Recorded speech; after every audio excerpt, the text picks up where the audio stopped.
Hello, this is Mrs. Bettis here with a tutorial, if you will, of our Ready to Go On, Chapter 7, Section 7.5 through 7.8, which are essentially our sections on polynomials. This is in preparation for the polynomials test, which was given on March the 13th, which was our last day of school before the quarantine. So I am going to walk through a few of these questions, and then I will pause the video, give you a chance to try the rest, and then I'll come back with the answers for you to check. All right, so let's get started. The first section here says, write each polynomial in standard form, and they want you to give the leading coefficient. So there are two things that are required. So if we look at the first one, we have three terms here. The first term has a degree of 2. The second term has a degree of 6. And the last term has a degree of 1 because there is no exponent present. Standard form means to put the terms in order from highest degree down to lowest. So in this case, our highest degree would be the term with the 6th power. So 2r to the 6th. From there, we have 4r to the 2nd. And lastly, we have negative 3r. Please pay attention to the fact that the negative belongs with the 3. And so it goes in front of that term. The last thing we need to provide is the leading coefficient. And leading coefficient is just what the name says. It's in the lead, it's in the front of the polynomial, and the coefficient is the big number in the front of the variable. So in this case, our leading coefficient is 2. Second question. Our second question has 4 terms now. Y to the 2nd power. We have a 7, we have negative 8y to the 3rd, and we have a positive 2y on the end. So the term with the highest degree is the negative 8y to the 3rd. Next, we have y to the 2nd.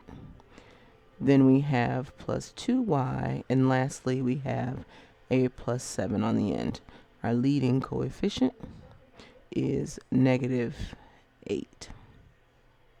So at this time, I'm going to pause the video, and I want you to complete 3, 4, 5, and 6, and then I'll come back with the answers so that you can see how you've done. Now you've had chance to try the rest of those problems. Go ahead and check your work here, pause the video, and see how you've done. This next section asks us to classify each polynomial according to its degree and its number of terms. So two things, we have to give each polynomial a name based off of the degree of it and the number of terms it has. So for this, we're going to refer to our naming chart.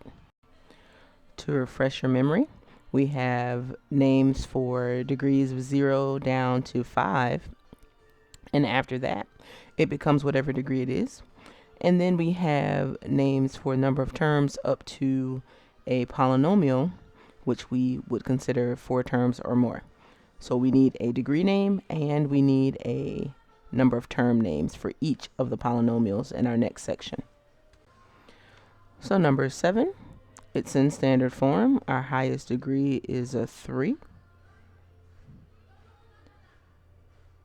So the degree is 3. And the number of terms, it has 1, 2, 3 terms. And if we refer to the chart, 3rd degree is called cubic. And 3 terms is called a trinomial. Okay. Number 8, we have just this single term here. The degree is a 2. And the number of terms is 1. So if I refer to the chart, 2nd degree is called quadratic. And 1 term is called a monomial. It's important to note, this is just a sidebar here. So if I had a monomial, which again is 1 term, with more than 1 variable, so say for instance, I had 16x y to the 3rd z to the 2nd, and they ask for the degree of this. The degree for a monomial is going to be the sum of all the exponents. So for this problem, the degree would be 1 plus 3 plus 2. And in this case, that equals 6. That is only for monomials.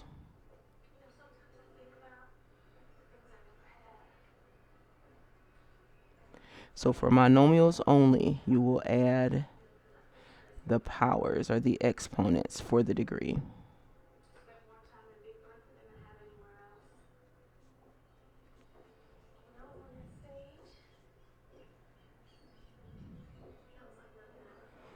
Okay, I'll do one more in this section. Let's do number 9. So number 9 is 6p to the second plus 3p minus 4p to the fourth plus 2p to the third. So I'm looking for the highest degree of any of the terms. And in this case, it's here with the negative p to the fourth. So a fourth degree is called quartic. And it has 1, 2, 3, 4 terms. So that is called a polynomial. Please pause the video now and do problems 10, 11, and 12, and then I'll come back with the answers. All right, we're back with the answers for the next 3 questions. Number 10 is a quadratic trinomial. Number 11 is a 7th degree polynomial because it has 4 terms. And number 12 is a quartic polynomial. I hope you did pretty well. Let's move now to the next section. For question 13, it says the function c of x is equal to x to the third minus 15x plus 14, and that gives the cost to manufacture x units of a product. What is the cost to manufacture 900 units? So we need to evaluate this function at the value that they've given us. So we need to find out what is c of 900. So we are going to type into a calculator 900 to the third power minus 15 times 900 plus 14. And we're going to just see what that gives us. So getting our calculator out. And if you have a cell phone calculator or something and you can use it, that's totally fine. So this regular kind, it works a little different. So it's not like our Inspires, but I can type 900 to the third power, and that gives me this big number. Okay, and then I can do minus, and I'm going to use parentheses, 15 times 900. Close that up and press enter, and the last thing I need to do is plus 14, and this is our final answer. All right, for this next section, we are adding and subtracting. So, remembering that adding and subtracting polynomials is simply combining like terms.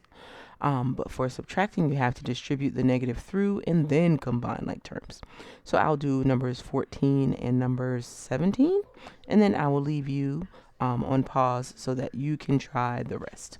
So for number 14, we have 10m to the third plus 4m to the second. And because it's adding, we can drop the parentheses, plus 7m to the second and 3m.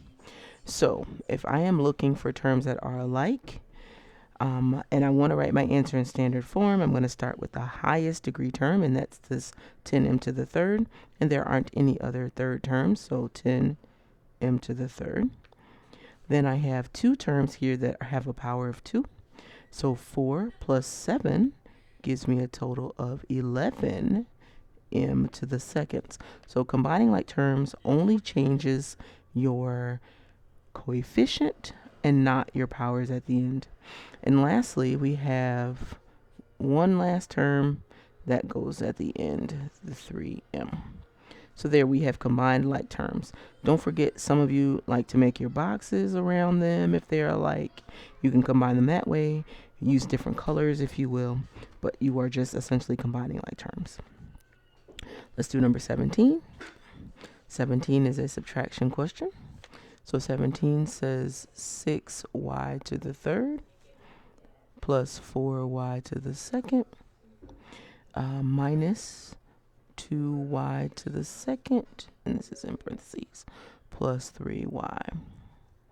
Okay, the first thing we need to do is to change the signs of everything that follows behind the subtraction. So 6y to the third plus 4y to the second minus 2y to the second. And this becomes a minus 3y instead of positive because of the negative in the front. So we are distributing the sign. All right, now we're going to combine like terms. This is the only third degree. This one's a second, this is a second, and that's a first. So our final answer is 6y to the third. 4 minus 2 leaves us with 2y to the second, and our last term stays simply minus 3y. There's our final answer. And here's our final answer from before. What I want to do now is pause the video, have you to try 15, 16, 18, and 19, and then we will continue after that. Here are the answers for the remaining questions in that section. So 15, 16, 18, and 19. Go ahead and check them out, see how you've done. For question 20, it is in the adding and subtracting section because it says the measures of the sides of a triangle are shown as polynomials. Write a simplified polynomial to represent the perimeter. Please remember that perimeter is just the sum, which is adding, of all the sides. So go ahead and add all three of these sides and see what you get. Pause the video. Go ahead and check your answer, see if you came up with the right solution. And then we will move to the next section. This next section and the last section is on multiplying polynomials. And when we taught this in class, we actually learned a few different ways to do it. When we are multiplying monomials together, our job is to multiply the coefficients, but remembering our exponent properties that require us to add the exponents. So for a problem like 21, what you have is 2 times 5, which is 10. Keep h as your variable, but this time I have 3 h's and then I have 5 more. When you add those together, you get h to the 8th power. So you multiply the coefficients, but you have to add the exponents. So go ahead and try 22 for yourself. But this time, recognize that you have two variables. So you would have to add the exponents for the s's, and you have to add the exponents for the t's. Okay? So 22. We have only one coefficient, that is -6. So -6 is my coefficient.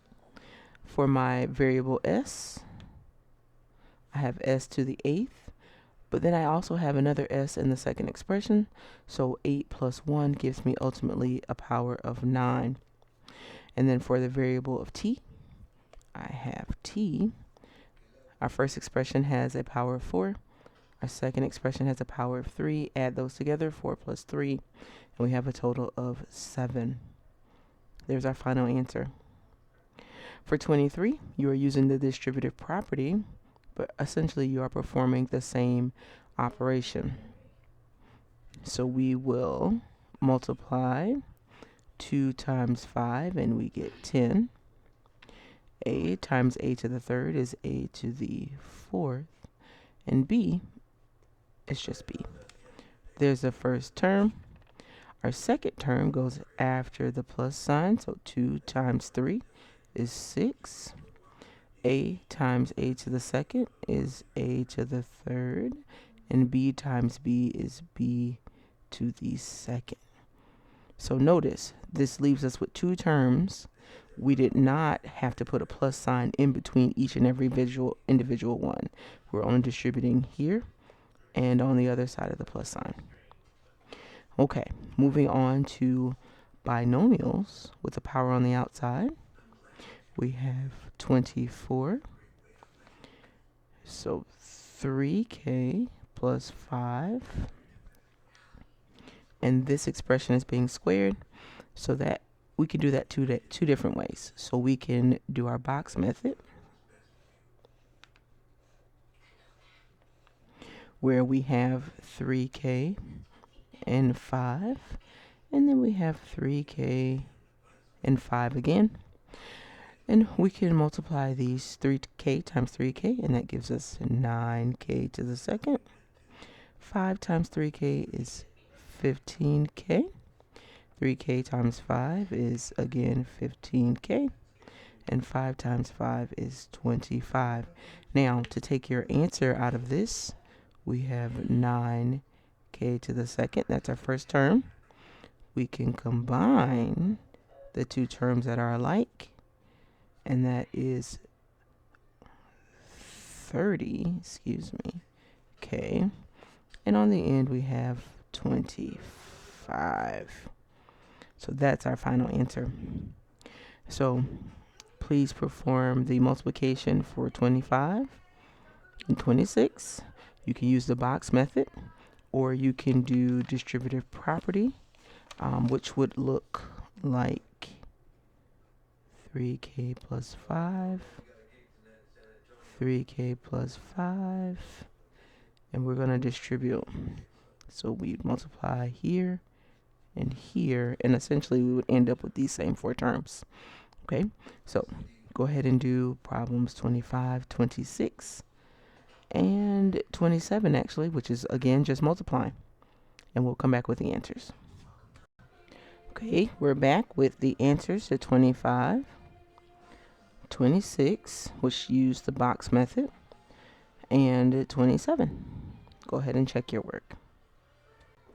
This last section is multiplying special products of binomials, which really can be done the same way that we did the previous section.